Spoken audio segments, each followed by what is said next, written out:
अगला प्रश्न है कि दूसरों की बेहोशी या भ्रम हमें दिख जाता है, पर अपनी बेहोशी या भ्रम क्यों नहीं दिखता है? क्या है जो रोकता है? प्रेम का अभाव।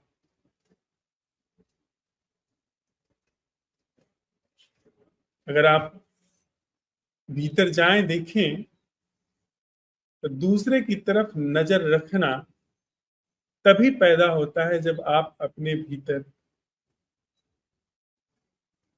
खोखले, या जब आपका अंतस कूड़ा करकट से भरा हो, बहुत सारी धारणाएं आपके पास हो, आपके पास बहुत सारा ज्ञान हो, शब्द हो, आपके पास बहुत सारे पुराने अनुभव हो, समझदारियां हो, पर प्रेम ना हो। यानी यह सारी चीजें जब भरी हुई हैं, यह समझिए कोई एक चीज ऐसी है जिसका अभाव है, जिसे हम प्रेम नाम दे रहे हैं। इन सब चीजों का होना यह प्रदर्शित करता है कि भीतर प्रेम का अभाव। तो जब ये सब चीजें भरी हुई हैं और प्रेम नहीं है, तब हम दूसरे की तरफ देखते हैं, और ये एक दुष्चक्र की तरह काम करता है कि जितना आप दूसरे की तरफ देखते हैं, उतना ही आप अपनी तरफ देखने में लगभग अंधे होने लगते हैं। और जबकि बड़ी मजे की बात है, आप दूसरे में वही चीज देखते हैं जो आप में भरपूर भरी होती है। आप खुद ही देखिए, एक व्यक्ति जो दूसरे के अंदर बुरा ही देख रहा है, वो देखता है दूसरे के अंदर यह व्यक्ति व्यभिचारी है, आप पाएंगे कि वह चीज ठूस करके उस व्यक्ति के अंदर भरी हो। यह मत कहिए कि जो जागे लोग हैं वह भी इसकी बात करते हैं। जब वे इसकी बात करते हैं तो उनका हृदय करुणा से आपूर होता है। वे निदान भी बताते हैं, वे रास्ता भी दिखा देते हैं, और उनके हृदय में अथाह मंगल कामना होती है उसके प्रति जो कि इन सब चीजों से ग्रसित है।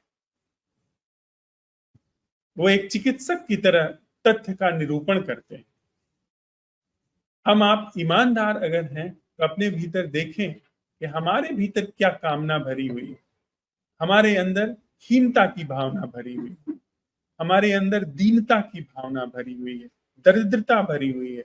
तो एक उपाय सोचता है, एक उपाय जीवन का है कि हम दूसरे को छोटा दिखाएं, जिससे एक प्रकारांतर से, मतलब छिपे तरीके से हमें एक ऐसा एहसास होने लगता है कि हम अच्छे हैं। अगर हम दूसरे के को व्यभिचारी कह रहे हैं तो हम जरूर सदाचारी होंगे, हम दूसरे को चोर कह रहे हैं तो हम साहू हैं। एक ढंग ये है जो कि रुग्ण है, जो आपके अंदर की चोरी को और भी तरीके से भीतर जगह देता चला जाता है, आपके अंदर की विकृति को और भी तरीके से भीतर स्थापित करता चला जाता है। एक तरीका ये है। दूसरा तरीका है कि आप अपने भीतर जो दीनता और हीनता है उसको सीधे सीधे देखें। वो ध्यान, वो धार्मिक व्यक्ति का कृत्य है। धार्मिक व्यक्ति दूसरे की तरफ नहीं देखता, या अगर दूसरे की तरफ देखता है तो देखते ही अपने भीतर देखता है कि क्या यह भाव, यह चीज मेरे अंदर तो नहीं। कबीर जैसे लोग अपने भीतर देखते हैं। वे देखते हैं कि बुरा जो देखन मैं चला, बुरा न मिलिया कोई, जो दिल ढूंढा आपना, मुझसे बुरा न कोई। मतलब जिसकी नजर अपने ऊपर है उसके लिए दूसरा बुरा नहीं रह जाता। उसकी सारी की सारी नजर अपने ऊपर है, अपने भीतर के तथ्य पर। और जो ऐसा कहने का साहस कर लेता है, ऐसा देखने का साहस कर लेता है कि मुझसे बुरा न कोई, वह अपने पीठ नहीं थपथपा रहे हैं कि मुझसे बुरा नहीं कोई, कि मुझसे अच्छा नहीं कोई की जगह कभी मुझसे बुरा नहीं कोई कह करके वहां भी प्रथम स्थान नहीं लेने जा रहे हैं, तो फिर तथ्य पर वो है। मतलब मेरे अंदर जो भी चीज घट रही है संबंधों में, जीवन में, उसमें मैं जागा हुआ, मैं देख रहा हूं, मैं उसके प्रति सतर्क हूं। और जो अपने अंदर देखने में सतर्क है, फिर उसके अंदर से धीरे धीरे वो सारी चीजें विदा होने लगती हैं जिन्हें बुरा संज्ञा दी जाती है। तो मुझे जहां तक समझ में आता है कि प्रेम का अभाव, जरा से अभी जिसके जीवन में प्रेम की झलक आई है, वह यह देख लेता है कि अपनी तरफ देखने में प्रेम दिन दूना रात चौगुना बढ़ता है। जीवन जो रसपूर्ण है अपनी तरफ देखने में खूब फलता फूलता है, दूसरे की तरफ देख करके छिद्रान्वेषण करने में वह और भी ज्यादा फैलता चला जाता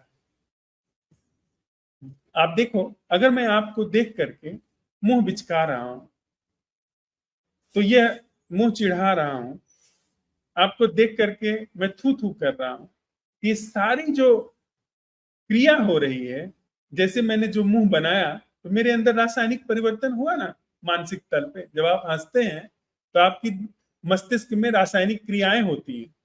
जब आप उदास होते हैं, मुंह गिरा लेते हैं, तो आपके मस्तिष्क में उस तरह की भाव भंगिमा से रासायनिक प्रक्रिया होती है। तो अगर मैं आपको देख करके मुंह बिचका रहा हूं, आपको देख करके मैं पीठ पीछे चुगली कर रहा हूं, बुराई कर रहा हूं, तो मेरे अंदर वो सारी चुगली, वो सारी बुराई मेरे मेरे ही मस्तिष्क में तो होने वाली रासायनिक प्रक्रिया को जन्म देगी। वो आपके ऊपर है कि मैं जो बात आपको कह रहा हूं वो आप ग्रहण करें ना करें। अगर आप सजग हैं तो आप आगे बढ़ जाएंगे जो मैं कहूंगा, लेकिन जो मैं कर रहा हूं उसका तो सीधे सीधे मेरे ऊपर प्रभाव पड़ना शुरू हो गया ना। वो सारे रसायन जो मेरी आपके प्रति घृणा के कारण पैदा हुए हैं, उन उन रसायनों का जो विषाक्त प्रभाव है मेरे जीवन पर पड़ जाए। तो जो प्रेमी व्यक्ति है, जिसके जीवन में प्रेम का तिल भर भी अंकुर हुआ है, वो यह देख लेता है कि अगर मैं दूसरे की तरफ देख करके कुछ भी कर रहा हूं, तो मेरे भीतर जो प्रेम की संभावना है उस पर पत्थर पड़ जा रहा है। तो वो दूसरे से मोड़ लेता है अपनी तरफ। तो कबीर कहते हैं ना, जो तो को कांटा बुए ताहि बुओ तो फूल, यानी वो प्रेमी व्यक्ति फूल फैला रहा है। अब वो जाने जो करता है, वो कांटा बो रहा है, उसके जीवन में क्या होगा वो जाने। फिर आगे वो अपने आप कहते हैं, ताको फूल तो फूल है वाको है शूल। जो तुम फूल बो रहे हो तुम्हारे लिए फूल है, क्योंकि तुमने जो बोया है वो तुम्हारी चेतना में फैल रहा है। जो तुमने उगाया है, सबसे पहले उसकी सुगंध, उसका सौंदर्य, उसकी सुकोमल गतिविधि, उसका सुकोमल एहसास, वो सबसे पहले तुम्हारी चेतना को आनंदित करेगा, इसके बाद फिर दूसरे पर जाएगा। तो प्रेम का अभाव मुझे दिखता है कि वह दूसरे की तरफ, दूसरे की बुराई देखने में ज्यादा हमारे अंदर सहयोग करता है। और उसी प्रेम के अभाव को दूसरे अर्थों में कहा जाता है प्रमाद। जब बेहोशी है, जब अहंकार गहन है, जितना अहंकार गहन होगा, जितना भीतर अंधेरा गहन होगा, उतना ही दूसरे की तरफ देखने की इच्छा प्रबल होगी। जितना भीतर प्रकाश सघन होगा, उतना ही दूसरे से निगाह अपने ऊपर आ जाएगी।